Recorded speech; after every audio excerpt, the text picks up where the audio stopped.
Hello दोस्तों, कैसे हैं आप सब। दोस्तों, मैं सी एस सुमित त्यागी, आप सभी सर क्लासेस देख रहे हैं।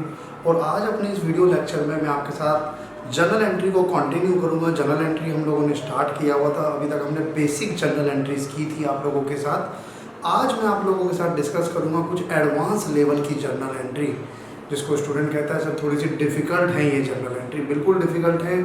तो आइए शुरू करते हैं आज का अपना ये लेक्चर हम लोग। दोस्तों, तो हम लोगों ने बेसिक जर्नल एंट्रीज अभी तक कवर की थी और आज मैं आप लोगों के साथ डिस्कस करूंगा जर्नल एंट्रीज का ही थोड़ा सा एडवांस लेवल।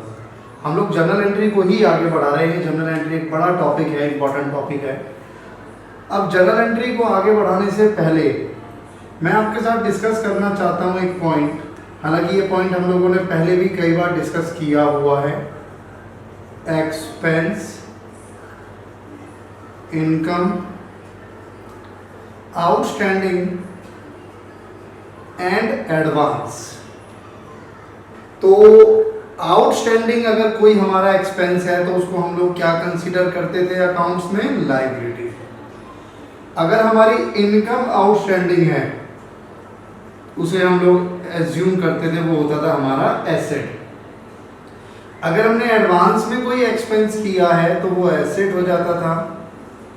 अगर हमें एडवांस में कोई इनकम रिसीव हुई है तो वो हमारी लायबिलिटी हो जाती थी। ये आप लोगों को पता है। इसी को आज मैं अपनी जर्नल एंट्री की फॉर्म में यूज करूंगा कि किस तरीके से ये जर्नल एंट्रीज में आता है, उसी को हम लोग देखेंगे। एंट्री नंबर 24 है हमारे पास और एंट्री है सैलरी, आउटस्टैंडिंग ₹15,000। सैलरी है जो कि हमको पे करनी थी लेकिन अभी हमने पे नहीं करी और वो है 15,000। अब इसमें कहते हैं दो अकाउंट ओपन होंगे। कौन से दो अकाउंट ओपन होंगे? आपको याद होगा, मैं फिर भी लिख देता हूँ। Liability, income, capital, asset, expense. या तो इंक्रीज होगा या डिक्रीज होगा। लायबिलिटी, इनकम, कैपिटल में कुछ भी इंक्रीज होगा तो क्रेडिट, इन दोनों में इंक्रीज होगा तो डेबिट, और इसका रिवर्स क्रेडिट। कौन से दो अकाउंट जो हम लोग यहाँ ओपन करेंगे? एक होगा आपके पास सैलरी और एक होगा आउटस्टैंडिंग सैलरी। तो स्टूडेंट कहता है सर ये दोनों सेम से लग रहे हैं। सेम से लग जरूर रहे हैं बट ये सेम है नहीं। सैलरी और आउटस्टैंडिंग सैलरी दोनों अलग अलग है। कैसे? आप लोगों ने कंसेप्ट डिस्कस किया था हम लोगों ने, आप लोगों को याद होगा। वो कंसेप्ट था आपका एक्रूअल कंसेप्ट। और एक्रूअल कंसेप्ट में हम लोगों ने पढ़ा था कि अगर सैलरी मान लीजिए हमें इस ईयर की पे करनी थी लेकिन अभी हमने पे नहीं की, तो भले ही हमने पे ना की हो तब भी वो हमारा एक्सपेंस तो कंसिडर किया जाता है। तो ये जो सैलरी वाला पार्ट है ये हमारा एक्सपेंस का होगा। और क्योंकि अभी हमने पे नहीं करी तो आउटस्टैंडिंग सैलरी हमारी लायबिलिटी भी बनेगी। तो सैलरी खर्चा भी है, एक्रूअल कंसेप्ट, और आउटस्टैंडिंग है क्योंकि अभी पे नहीं की तो लायबिलिटी भी है। एक्सपेंस को क्या किया जाता है? डेबिट। और लायबिलिटी आपकी इंक्रीज हो रही है, उसे क्या किया जाएगा? क्रेडिट। तो एंट्री आपके सामने निकल कर आएगी salary, account debit 15,000 to outstanding salary account 15,000 being salary due. अगर इसी को मैं इस तरीके से कहता कि सैलरी पेड इन एडवांस ₹5,000, अलग एंट्री अभी उससे लिंक नहीं है इसका। अगर मैं इसको ये कहता कि आपने एडवांस में सैलरी पे की है 5,000 तो किस तरीके से की जाती? पहली बात तो ये कि अगर मैं एडवांस में सैलरी पे करता हूँ तो वो मेरा सैलरी एक्सपेंस में काउंट नहीं होता। यानी मान लो मेरे पास एक फाइनेंशियल ईयर है, फाइनेंशियल ईयर 1920, कहाँ से स्टार्ट होगा ये? 1 अप्रैल 19 से 31 मार्च 20। अब इसकी जो सैलरी थी, मैंने सैलरी एडवांस में पे कर दी 5000। इट मीन्स ये जो सैलरी है ना, ये हमारी इस ईयर की नहीं है, ये हमारी नेक्स्ट ईयर की सैलरी है। ये हमारी करंट ईयर की सैलरी है ही नहीं, मैंने नेक्स्ट ईयर की सैलरी एडवांस में पे कर दी। तो जब मैं एडवांस में नेक्स्ट ईयर की सैलरी पे करता हूं तो क्या वो मेरा एक्सपेंस बनता है? नहीं, वो मेरा एक्सपेंस नहीं बनता। तो यहां पर कौन से 2 अकाउंट हैं जो हम ओपन करेंगे? एक एडवांस सैलरी और एक यहां पर आएगा कैश। क्योंकि यहां पे कैश क्यों नहीं आया था? क्योंकि हमने कुछ पे नहीं किया था, बट यहां पर कैश आएगा क्योंकि हम एडवांस में सैलरी पे कर रहे हैं। तो एडवांस सैलरी, सैलरी मतलब एक्सपेंस। एडवांस में अगर आपने कोई एक्सपेंस किया तो वो क्या बना? आपका एसेट बना। तो एडवांस सैलरी आपका एसेट है, इंक्रीज हो रहा है, डेबिट होगा। Cash on the other hand, cash is also your asset.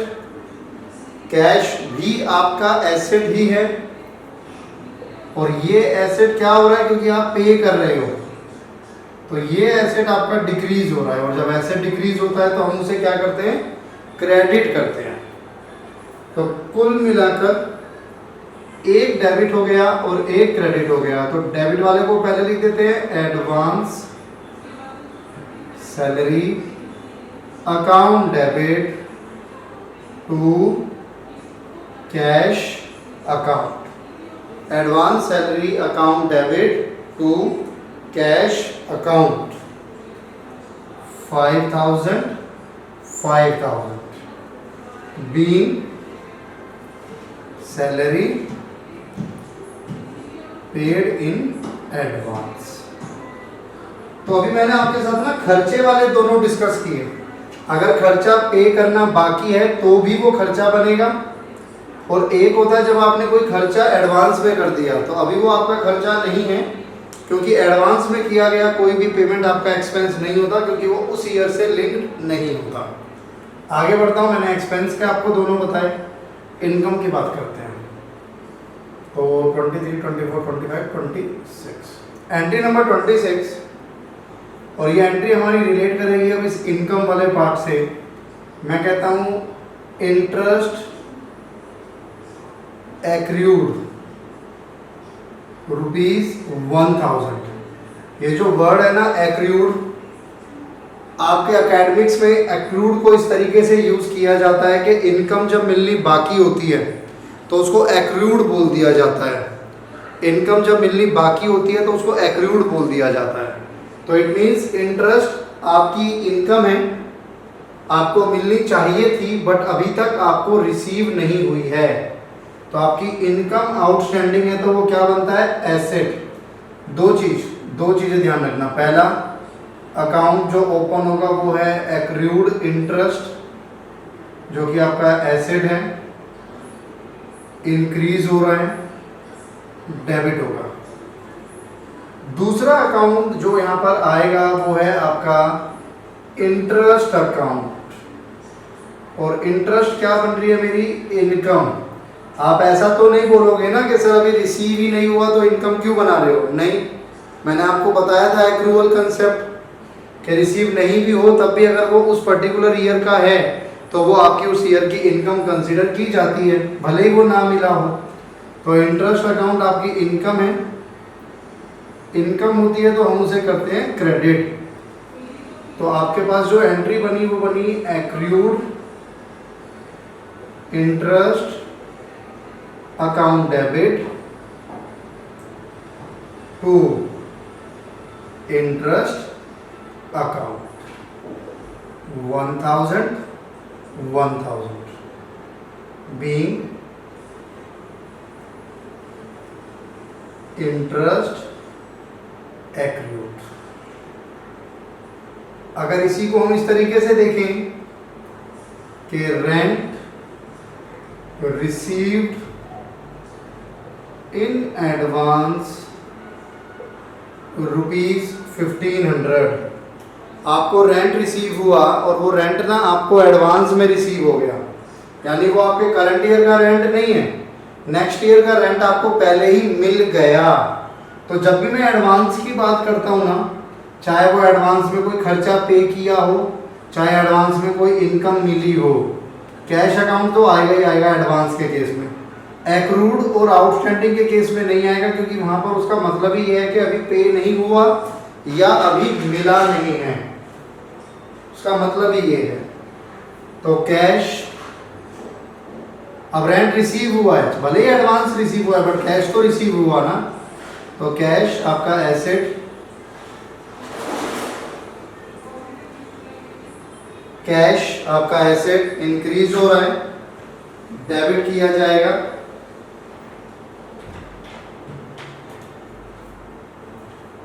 And second account जो आप ओपन करोगे, क्योंकि रेंट आपको एडवांस में रिसीव हुआ है, तो इनकम जब आपको एडवांस में रिसीव होती है तो वो लायबिलिटी बनती है।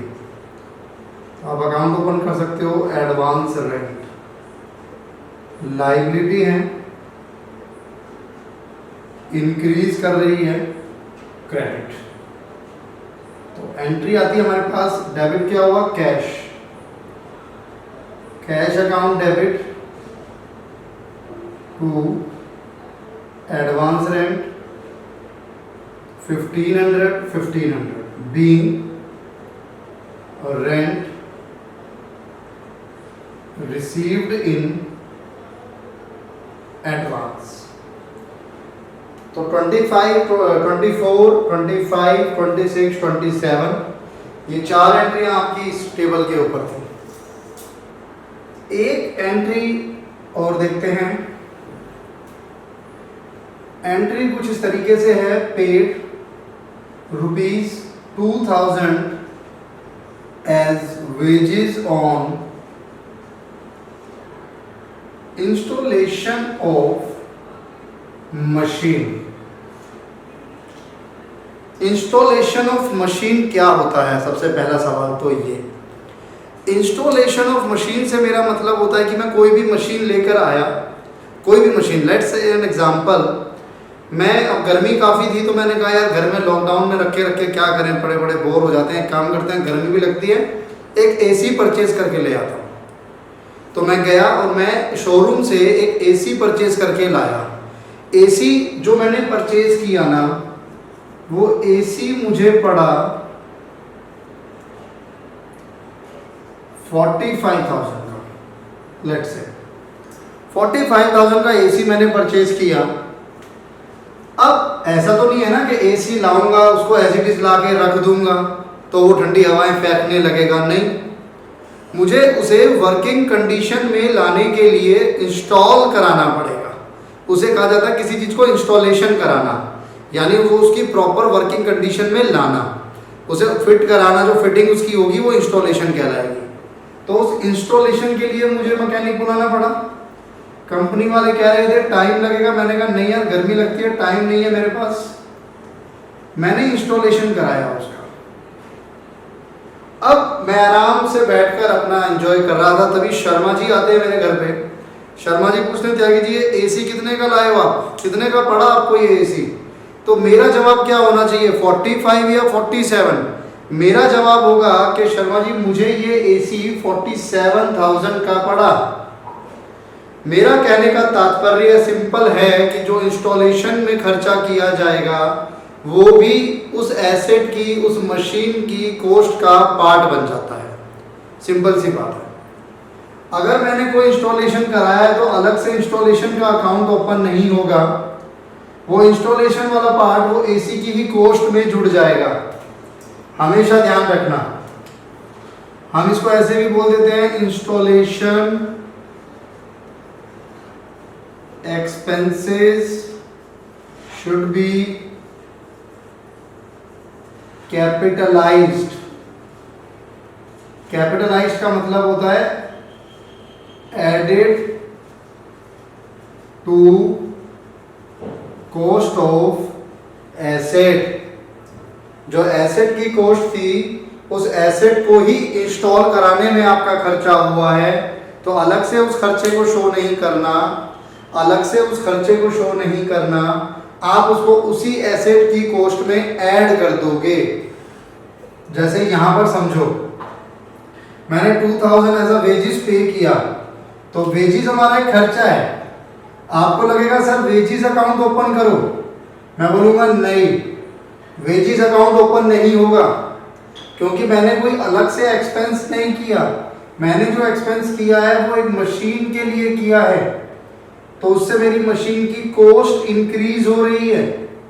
एक मशीन की कॉस्ट जो पहले 45 थी, लेकिन इंस्टॉलेशन ऐड होने के बाद वो कितनी हो गई 47। तो मैं कह सकता हूँ इंस्टॉलेशन की वजह से मेरी मशीन की कॉस्ट इंक्रीज हो गई। मशीन मेरा एसेट है, उसकी कॉस्ट इंक्रीज हो गई, तो मैं उसे डेबिट कर दूंगा।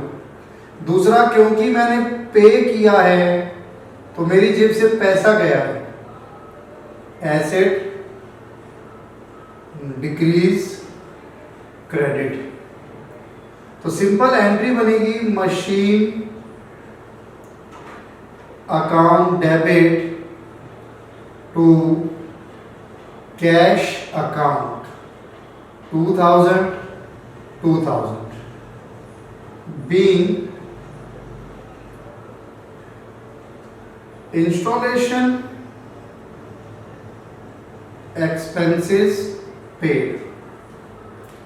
तो ये इंस्टॉलेशन की एंट्री होती है। हमेशा ध्यान रखना कि जब भी आप किसी एसेट की इंस्टॉलेशन कराओगे तो इंस्टॉलेशन का खर्चा उस एसेट की कॉस्ट को ही इंक्रीज करेगा।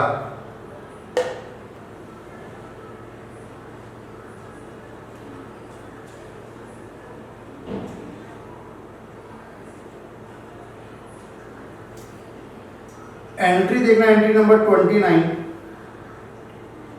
Ashok a furniture trader used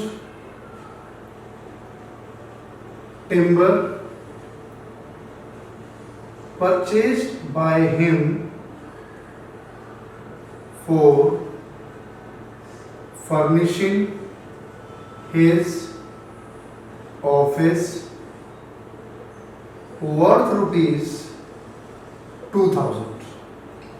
अब इसको समझना, कोई मिस्टर अशोक हैं, अशोक जी का क्या काम है, वो फर्नीचर ट्रेडर हैं, वो फर्नीचर बनाते हैं, फर्नीचर बेचते हैं, ये उनका काम है। इन शॉर्ट उनका काम फर्नीचर से रिलेटेड है। अब इन्होंने क्या किया, इन्होंने ना परचेज किया। क्या परचेज किया? टिम्बर। कितने का? लेट से 2 लाख। परचेज का क्या मतलब होता है? परचेज का मतलब होता है goods purchased for business use. या तो हम इन गुड्स को आगे बेचते खरीदने के बाद, या क्योंकि हम टिम्बर परचेज कर रहे हैं अशोक जी, तो उससे फर्नीचर बनाते और फिर उस फर्नीचर को सोल्ड आउट करते। तो उन्होंने 2 लाख के गुड्स परचेज किए थे अपने बिजनेस के लिए। जब उन्होंने ये 2 लाख के गुड्स अपने बिजनेस के लिए परचेज किए थे, तो क्या एंट्री हुई होगी?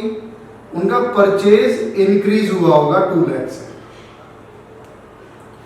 लेकिन अब क्या हुआ, अशोक जी को अपना ऑफिस फर्निश कराना था, अशोक जी को अपना ऑफिस में फर्नीचर बनवाना था। अब अशोक जी ये थोड़ी कहेंगे कि यार एक काम करो, जो लकड़ी है, जो वुड है, वो पड़ोस वाली दुकान से ले आओ, हमारी लकड़ी अच्छी नहीं होती। ऐसे थोड़ी बोलेंगे वो क्या कहेंगे कि भाई फर्नीचर बनाना है, टिम्बर चाहिए, तो हमारे गोडाउन में पड़ी है, हमने खरीदी थी, यूज कर लो। लेकिन सवाल ये उठता है कि जो टिम्बर आप यूज कर रहे हो, क्या वो आपने ऑफिस में फर्नीचर बनाने के लिए खरीदी थी? नहीं, वो तो आपने परचेज की थी फॉर बिजनेस पर्पस। तो जब आप वो 2000, ये जो 2000 की टिम्बर आप अपने ऑफिस में यूज करोगे, तो वो इसमें से डिक्रीज हो जाएगी, वो इसमें से कम हो जाएगी। यानी मैं कह सकता हूं कि मेरा जो परचेज का बैलेंस है वो कम हो जाएगा इस 2000 की वजह से। तो अब ये कहानी थी। यहां कौन से 2 अकाउंट में ओपन करूंगा? एक अकाउंट ओपन होगा परचेज, जो कि डिक्रीज हो रहे हैं मेरे गुड्स, और एक क्योंकि मैं अपने ऑफिस में फर्नीचर बढ़ा रहा हूं, तो एक अकाउंट ओपन होगा फर्नीचर। फर्नीचर मेरे ऑफिस में इंक्रीज हो रहा है, इंक्रीज डेबिट। फर्नीचर मेरे ऑफिस में एसेट है, इंक्रीज हो रहा है, डेबिट। दूसरा, क्योंकि इसमें मेरे गुड्स लग रहे हैं, कुछ परचेजेस लग रही है,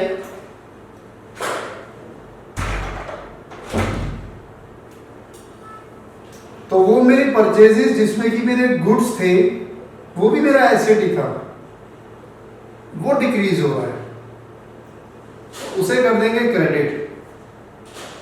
तो जो एंट्री बनेगी मेरे पास, वो एंट्री क्या बनेगी? फर्नीचर डेबिट हो जाएगा, furniture account debit to purchases 2000 being timber used for office furniture. Next entry देखते हैं हम लोग, और received commission ₹5,000, half of which is in advance. अच्छी एंट्री है। कहता है आपको ना कमीशन रिसीव हुई थी 5,000, जिसमें से कि आधी एडवांस है, यानी मुझे अगर 5,000 रिसीव हुए तो उस 5,000 में से आधे 2,500 मेरे करंट ईयर के हैं, लेकिन बाकी 2,500 मेरे नेक्स्ट ईयर के हैं। क्या जो नेक्स्ट ईयर की कमीशन मुझे रिसीव हुई वो मेरी इनकम कहलाएगी? नहीं। वो क्या कहलाएगी? वो कहलाएगी एडवांस इनकम, वो कहलाएगी एडवांस इनकम। और एडवांस इनकम क्या होती है हमारी? एडवांस इनकम होती है हमारी लायबिलिटी। हाँ, जो करंट ईयर के 2,500 है वो मेरी इनकम बनेगा। डन है जी। और टोटल मुझे पैसा कितना मिला? Cash received 5,000। भाई कैश तो मुझे रिसीव्ड 5,000 ही हुआ ना, तो कहीं ना कहीं मेरे 3 अकाउंट ओपन होंगे। एक कैश 5,000 से एसेट है, रिसीव हो रहा है तो इंक्रीज डेबिट। दूसरा, मैं कमीशन के नाम से एक अकाउंट ओपन करूंगा 2,500, जो मेरा करंट ईयर से रिलेट करेगा, वो इनकम कहलाएगी, इंक्रीज क्रेडिट। तीसरा बहुत इंपॉर्टेंट, एडवांस कमीशन। अमाउंट इसका भी 2,500 ही है, बट ये आपकी इनकम नहीं है, ये आपकी लायबिलिटी है, इंक्रीज क्रेडिट। तो आपके पास एंट्री क्या बनेगी? Cash account debit 5,000 to commission, ये कमीशन इनकम हो गई, टू एडवांस कमीशन, ये आपकी इनकम नहीं हुई, ये आपकी लायबिलिटी हो गई। बीइंग कमीशन रिसीव्ड, बस इतना। Cash embezzled by an employee ₹1,000। embezzled का मतलब होता है घपला, गमन बोलते हैं हिंदी में ना, शुद्ध हिंदी में गमन बोलेंगे, घपला करना। चोरी आप कर सकते हो, इंटरचेंजेबल वर्ड है, आप चोरी बोल सकते हो क्योंकि चोरी आपको ज़्यादा अच्छे से समझ आता है, रेगुलर यूज्ड वर्ड है।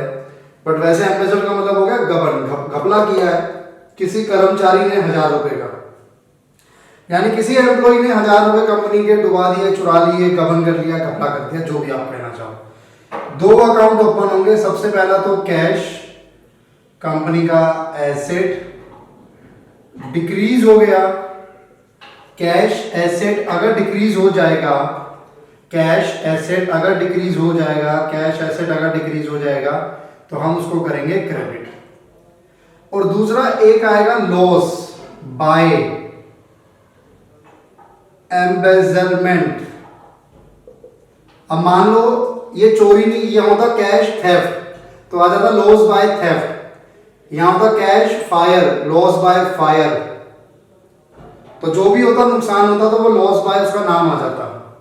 अब लॉस हमारा क्या एक तरीके से एक्सपेंस है, एक्सपेंस है तो क्या होगा डेबिट, तो एंट्री बनेगी loss by embezzlement account debit to cash account 1000 being